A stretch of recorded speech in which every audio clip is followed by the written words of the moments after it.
Welcome back to Vax Matters.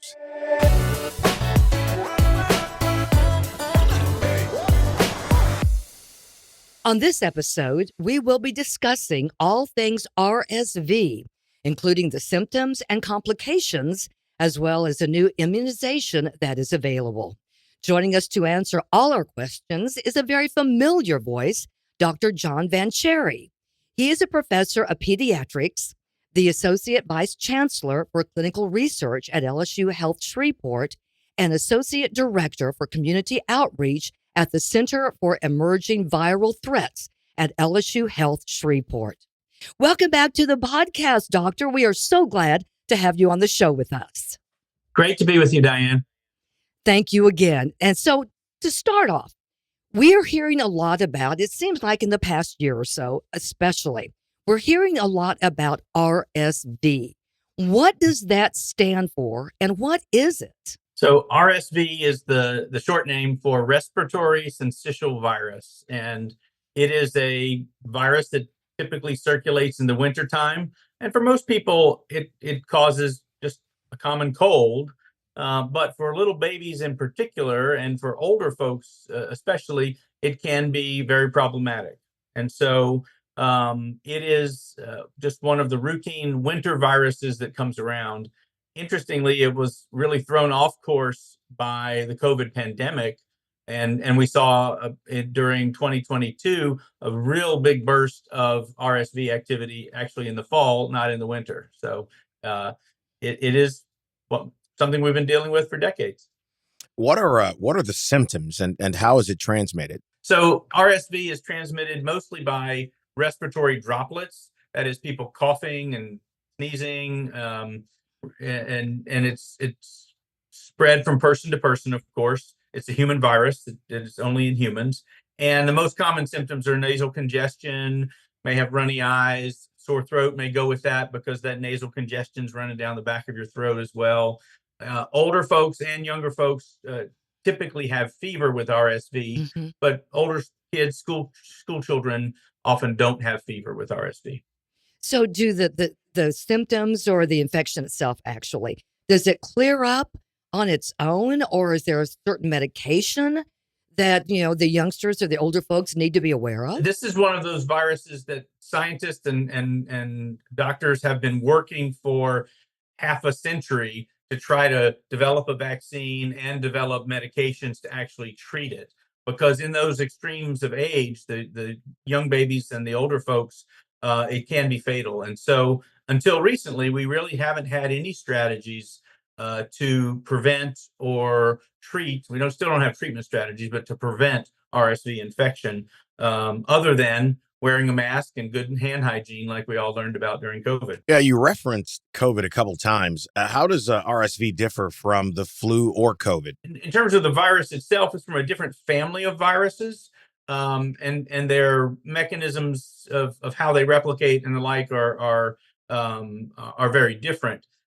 But in terms of what we experience as people infected with RSV, very similar. And so as a clinician, somebody comes in with a stuffy nose and a sore throat and fever and just, feeling bad, I can't look at them. There's nothing I can tell about their clinical symptoms that tells me it's RSV and not flu or COVID, because they all look clinically pretty much identical with a few exceptions.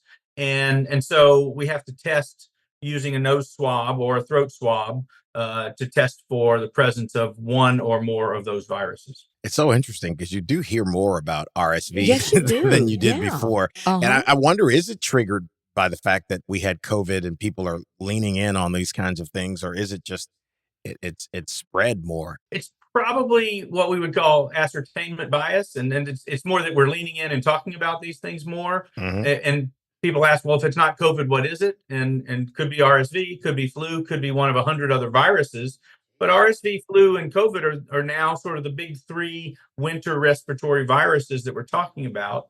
And then part of why we're talking about RSV more is because now we have some vaccines available and also an immunization for babies that is recommended for all infants to get, even before they leave the hospital, especially during the wintertime. So we've now got preventative measures that we didn't have even a year ago to prevent RSV. So it's a really important topic now to help educate folks and understand what those treatment modalities or prevention modalities are. Doc, I would like you to speak to this. I think after COVID, we are so much more conscious and aware of things like this, and people are listening to discussions about these things to differentiate between COVID and all these other similar things. I think that's a positive that people are paying closer attention now. Do you agree with that? Oh, I definitely agree. It's positive. Anything we can do as a society and a community to understand our health better, understand the risks that we incur, and their implications, I think is a good thing. And so part of what happened early in the pandemic is when we were all quarantined or isolated and sort of in lockdown or wearing masks for a whole year or so, we didn't see much RSV at all, or flu for that matter, because we were doing things to protect ourselves from COVID, and those things also protect us from flu and RSV. Wow. So we've learned a lot. We've all learned a lot about how to swab our nose and the like, and that's all good stuff that we've learned. And I think that when Clay was saying too, that we are more aware of all of these different situations that we could find ourselves in. I just started seeing, the commercials, the PSAs on television about RSV. And it's kind of like, well, what is this? Did I not know about it before? And like you said, it's been around for a long time, but now with everything that's happened, it's at the top of, our list of things that could happen to any of us. This virus was, discovered in the 1950s and 60s and only Really? recognized as a major problem, especially in young infants during the 1980s and into the 70s, 80s, 90s. So it takes time to understand the implications of a particular germ like this, and then develop strategies to reduce its problematic nature or prevent it. And so it is an exciting time with respect to RSV, because now we've got 3 prevention strategies that are all now FDA approved within the past year that really will change the dynamics of pediatric care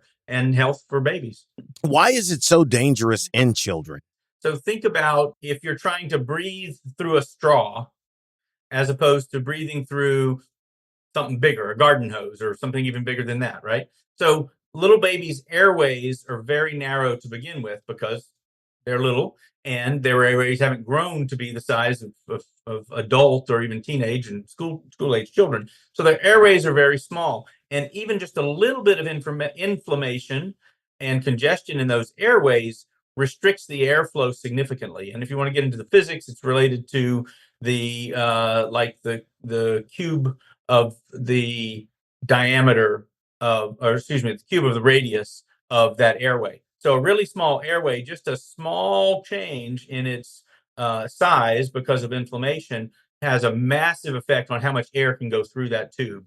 Okay, so you're going from, for a little baby, from a regular straw like you would use in a big cup at McDonald's or wherever, to breathing through a coffee stirrer in terms of size and effectiveness. And so it's that change that's so dramatic in babies and that's why about 2 out of every 100 babies born each year end up in the hospital with RSV. So what can you tell us now, doctor, about the new immunizations available to protect, the children, the babies, and also older folks against RSV? For more than 2 decades, we have had one medication, which is what we call a monoclonal antibody. So it's something like what our body naturally makes, an antibody to protect babies that are born premature.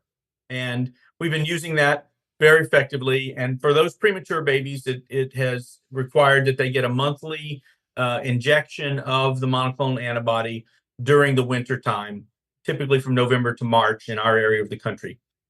And so, and that drug is also very expensive. What is the newer advances are, and what we've learned in using this new immunization for babies, is that number one, it only takes 1 dose of the new medicine rather than 5, and number 2, it not only is good for protecting premature babies, but it's good for protecting all babies from RSV. And so it is and we say immunization because it's really, we're passively giving protection to the babies with this monoclonal antibody, as opposed to a vaccination where we show the body a piece of a germ and your body naturally reacts to it. So this is a short-term prevention. Okay, thank you for explaining that too. Yeah, I was going to Yeah. ask about the difference between this immunization and other vaccines. Mhm. Wow. And you said new. How new is this? Well, it's been in development for more than a decade. Okay. It's just FDA approved last fall, and that's part of what the hubbub has been about, is having not enough of it to meet the demand that was much bigger than expected. And that's not a big surprise, because it takes a little while for every company to build up their supplies and those kind of things.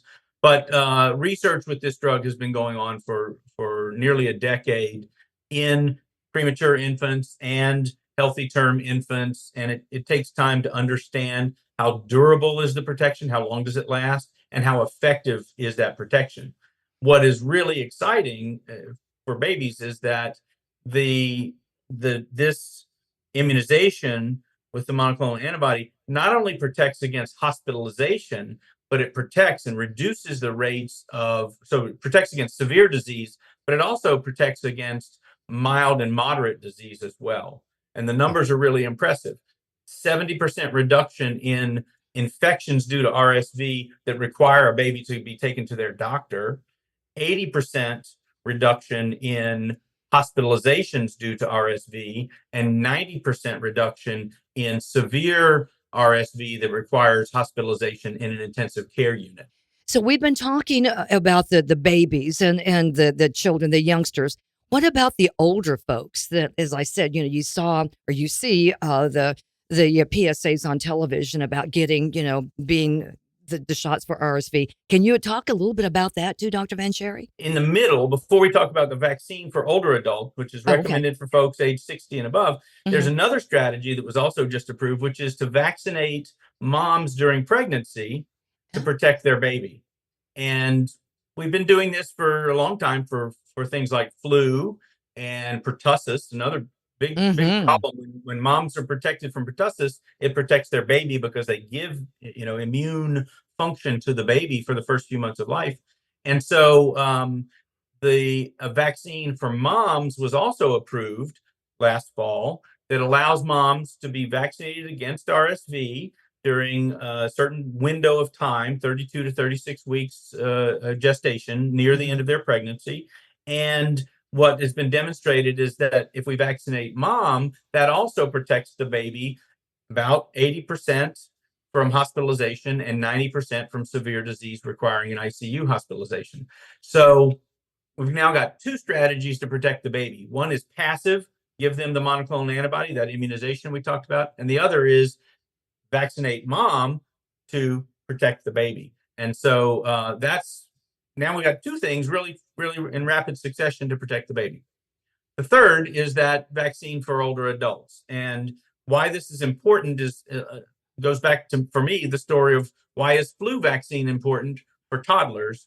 And if we want to prevent older folks from dying of flu, the best strategy for that, one of the best strategies for that, is actually vaccinate toddlers, because toddlers are the spreaders. Toddlers bring these germs to grandma when they go visit during the wintertime, right? And grandma and grandpa may not respond very well and could die of these infections. So preventing disease in babies is good because it prevents disease in older folks. Now we've got a vaccine, the same one that we're using in pregnant women to protect babies, that we can use directly to protect older adults from respiratory syncytial virus.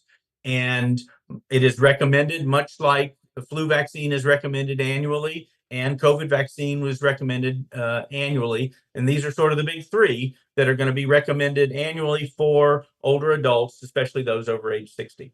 So this will become part of the quote unquote, the adult shot regimen that older folks need to get in the fall of the year, I'm assuming. It is strongly recommended for all three. And, we've been through a pandemic and there's a lot of discussion about vaccines and things. And I always like to just remind people that vaccines are about reducing risk. They're not perfect. Seatbelts aren't perfect. Bicycle helmets aren't perfect. Condoms aren't perfect. But all of those things reduce risk. And that's what vaccines do. And they reduce risk substantially.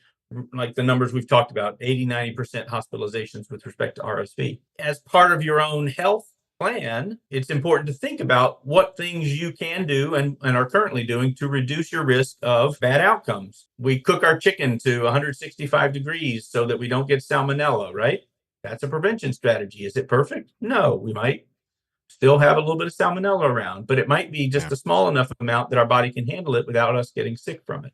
So all of these are risk reduction strategies that are part of our education in the public, and especially for older adults who have higher rates of death due to flu, COVID, and RSV. We want to provide options for them to protect themselves from these viruses. To be proactive than to do that. Yeah.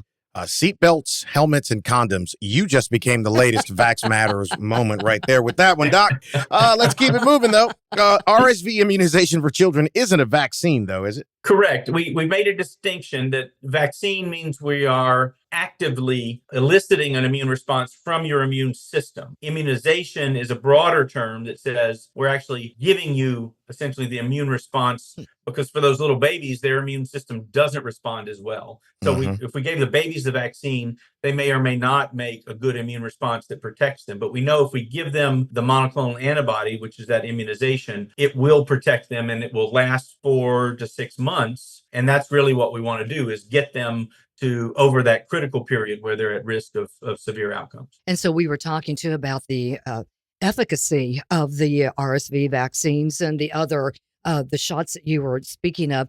I just have just a side note because I'm just curious, and you did mention it, Dr. Vanchiere, about pertussis or whooping cough.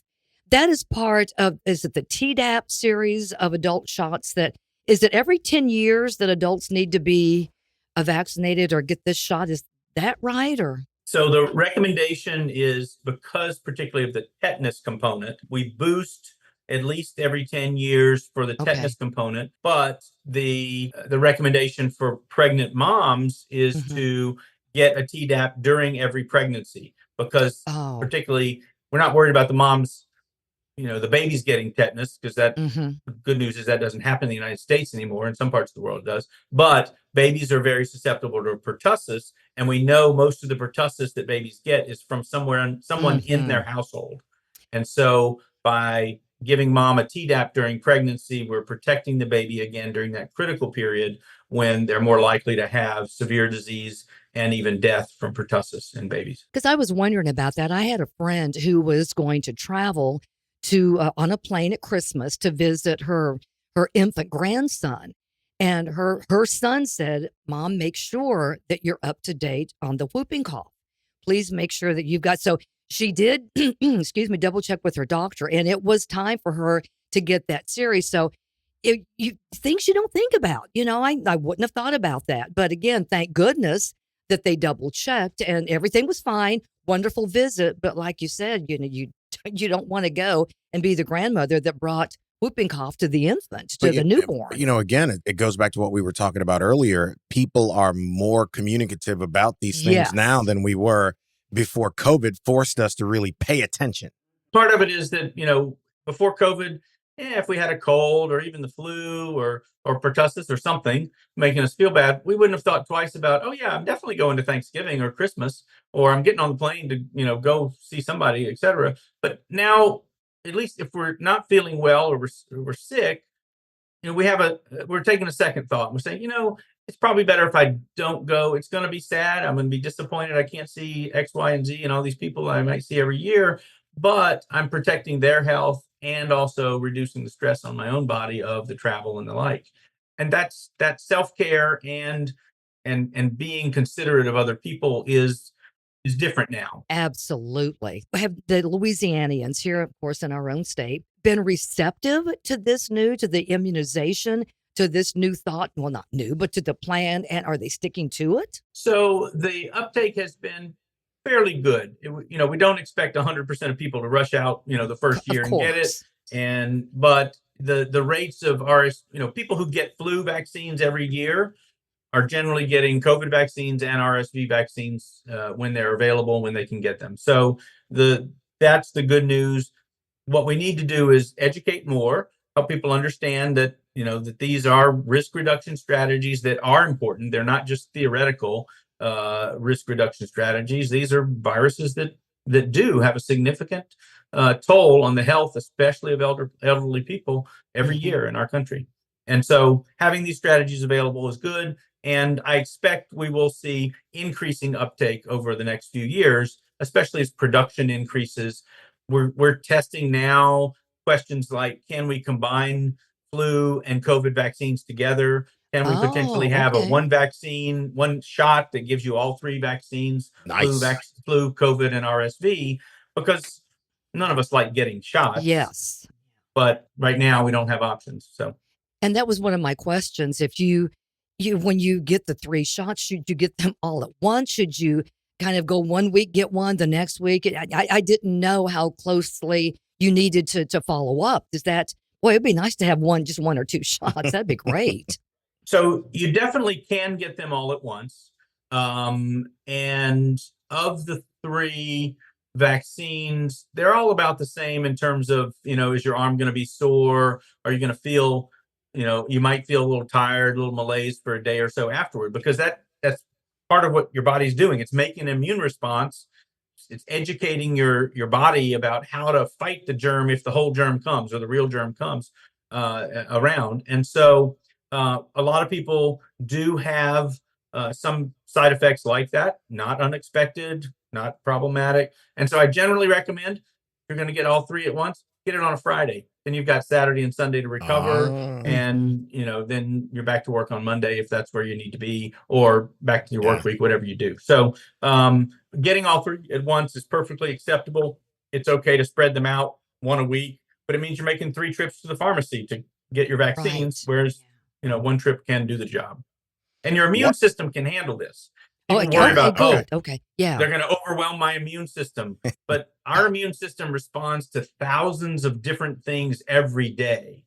And that is what it's designed to do. It's a miraculous, fabulous creation of our body, how our immune system works. And so there's not any worry, shouldn't be any worry about overwhelming your immune system by getting 3 different vaccines at the same time. Because I think that's what a lot of people would think. Oh my, I'm so small, or I can't do that. I need to vary this and not do it all at once. But thank you for clarifying that as well, doctor. Well, what does one do if they don't qualify for the immunization? If you're younger than age 60 and you're worried about RSV, say you're in your 30s or 40s and have, a toddler in preschool and a kindergartner at home and a new baby coming home, how do you reduce risk for you as a parent or even a younger grandparent visiting them? Well, hand washing is really important. Wearing a mask is actually a very good way to prevent yourself from getting sick with RSV. Our masks reduce transmission risk, whereas the vaccines are more intended to reduce severity of disease. Let's say it again. Think about COVID. If you want to prevent COVID, if you want to keep from getting COVID, wear a mask. If you want to prevent getting severe COVID, get a vaccine. If you want to do both, get a vaccine and wear a mask when you're traveling, when you're in big crowds, those kind of things. Did we leave anything out in this discussion? I mean, it's so fascinating to hear the details on a granular level, but are there any things we didn't cover in this conversation?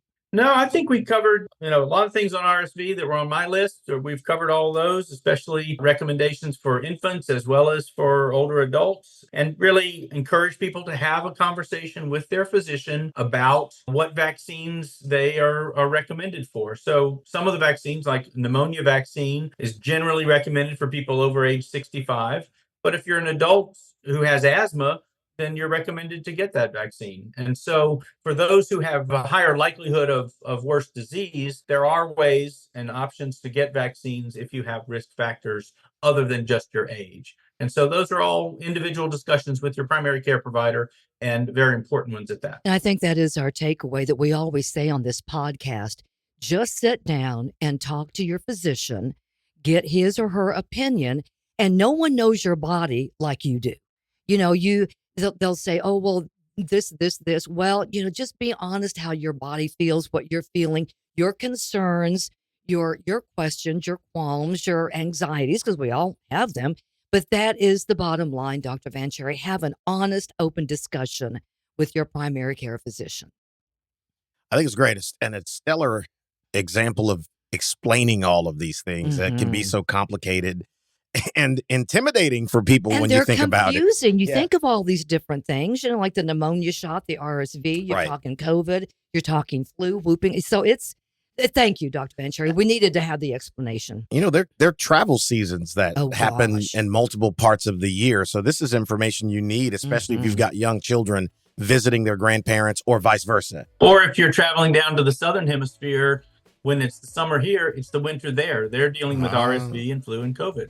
And so you do have to think about where you're going, especially from north to south across the equator. The only other thing I guess I'll mention about RSV is that there is a strong link between infants getting RSV early and developing asthma later in life.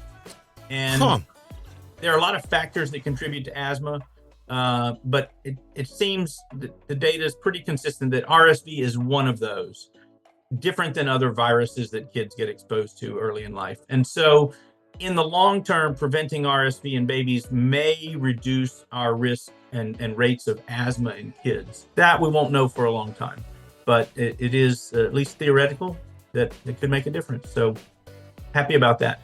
Well, Dr. Vanchiere, as always, we appreciate the insight from you. And for all of our listeners, thank you again for listening to another edition of Vax Matters. Come back and see us next time.